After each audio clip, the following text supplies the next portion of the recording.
ان الحمد للہ نحمده ونستعینه ونستغفره ونعوذ باللہ من شرور انفسنا ومن سیئات اعمالنا من يهده اللہ فلا مضل له ومن يضلل فلا هادی له واشهد ان لا الہ الا اللہ وحدہ لا شریک له واشهد ان محمدا عبده ورسوله اما بعد فان خير الحديث كتاب الله وخير الهدي هدي محمد صلى الله عليه واله وسلم وشر الامور محدثاتها وكل محدثة بدعة وكل بدعة ضلالة وكل ضلالة في النار.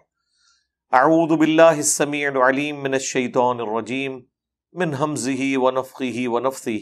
بسم اللہ الرحمن الرحیم. رب اشرح لی صدری ویسر لی امری واحلل عقدۃ من لسانی یفقہوا قولی.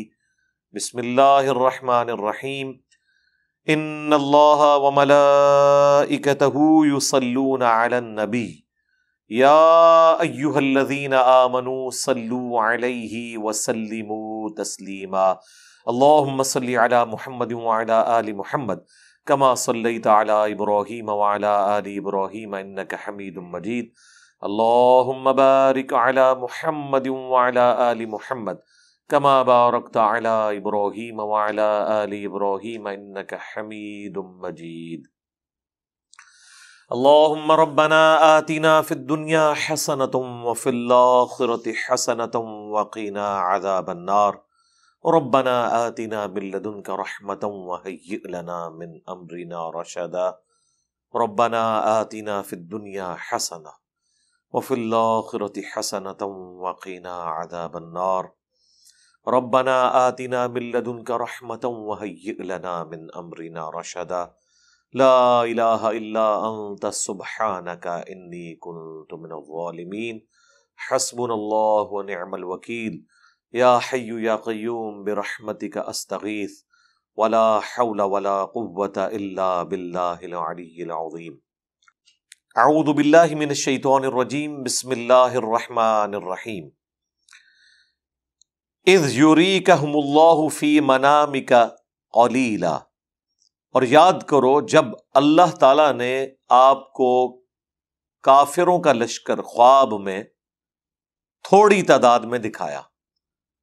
اس کے پیچھے مقصد یہ تھا کہ مسلمانوں کے حوصلے پست نہ ہو. مسلمانوں کو نہیں پتا تھا کہ 1000 کا لشکر آ گیا اور ہم 313 ہیں, 8 تلواریں ہیں, گھوڑے بھی نہیں ہیں اتنے, اور باقی لوگوں کے پاس تو ویسے ہی ڈنڈے ہیں.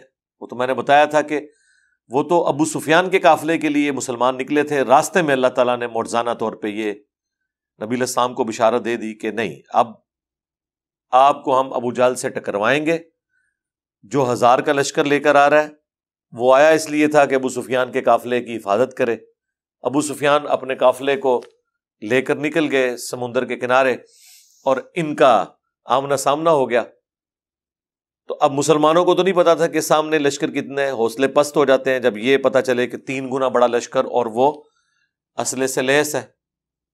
دنیا کو تو اللہ تعالیٰ نے اسباب کے ساتھ جوڑا ہوا ہے.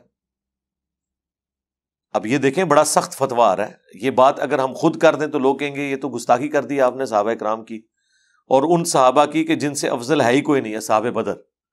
ان سے بڑھ کر کسی کا ایمان ہو ہی نہیں سکتا. لیکن یہ جذباتی باتیں ہیں جو آپ کو لوگ بتاتے ہیں. ہر طبقے میں ہر طرح کے لوگ موجود ہوتے ہیں.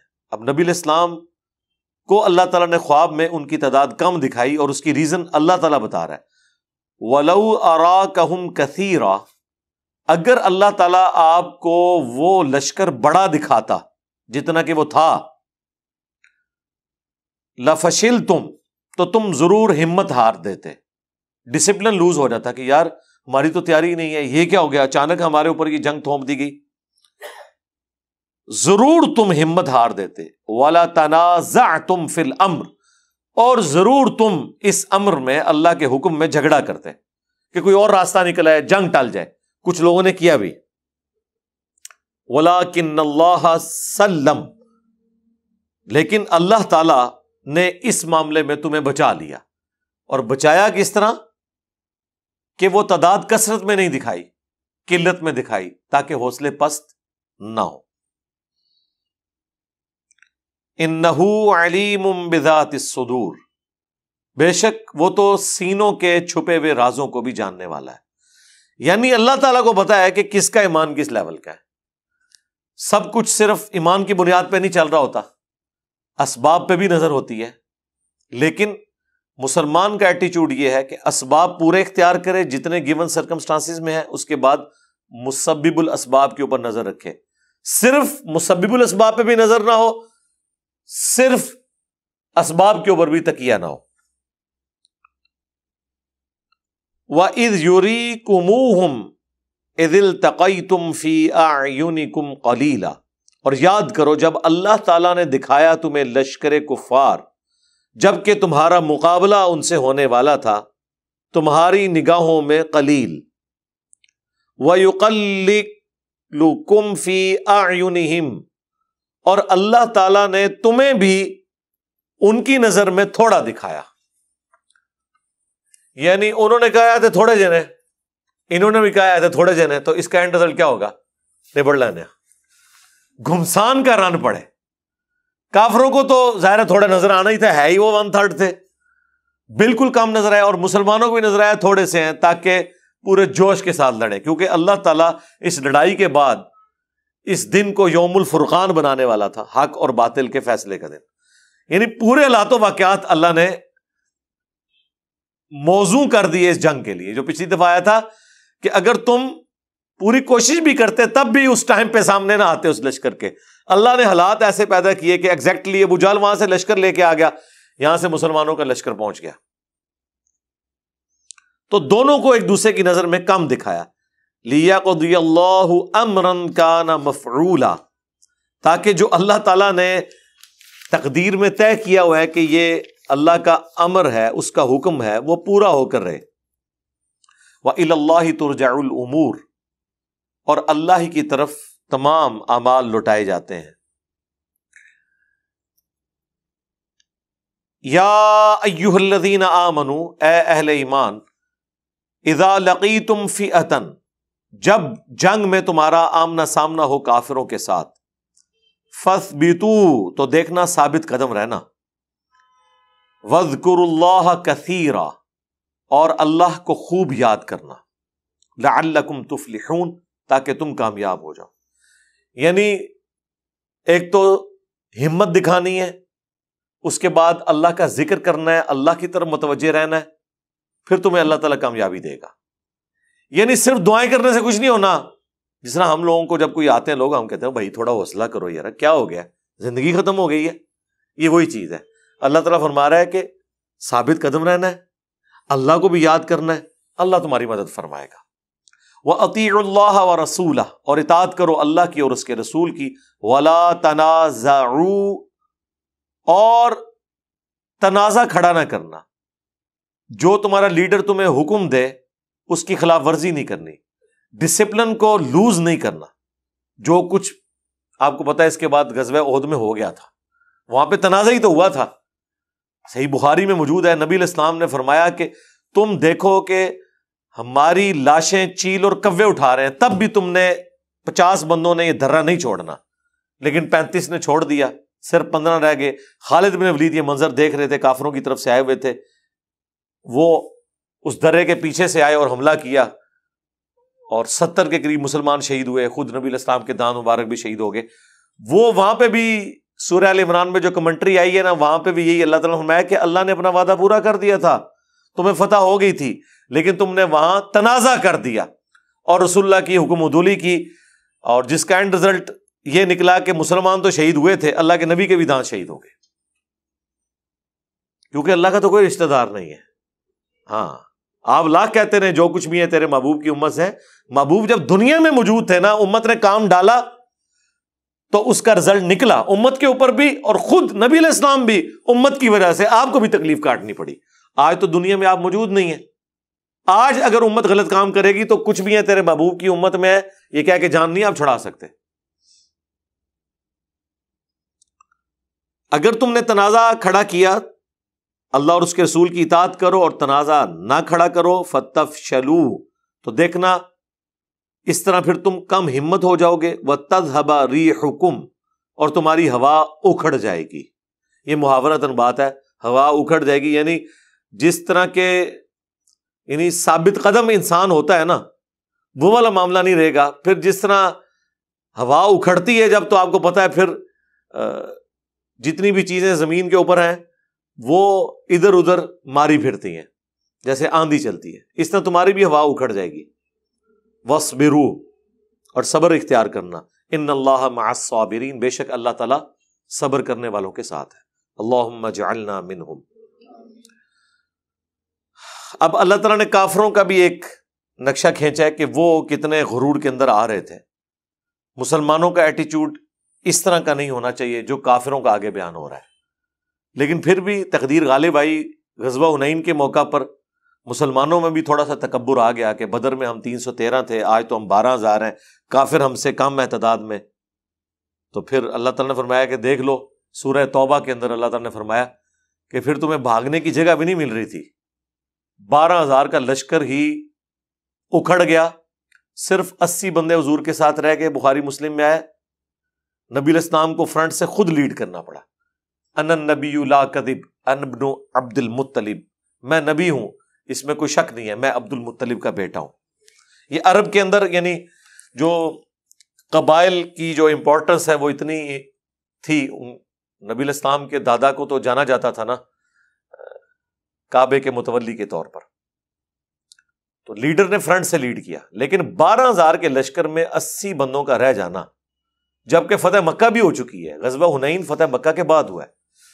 کیوں کہ اللہ تعالیٰ کو چند مسلمانوں کے وہ تکبر بھرے جملے پسند نہیں آئے کہ آج تو ہم غالب آئیں گے، یعنی اللہ کو بیچ میں سے نکال کے تعداد کے اوپر تکیہ کر لیا.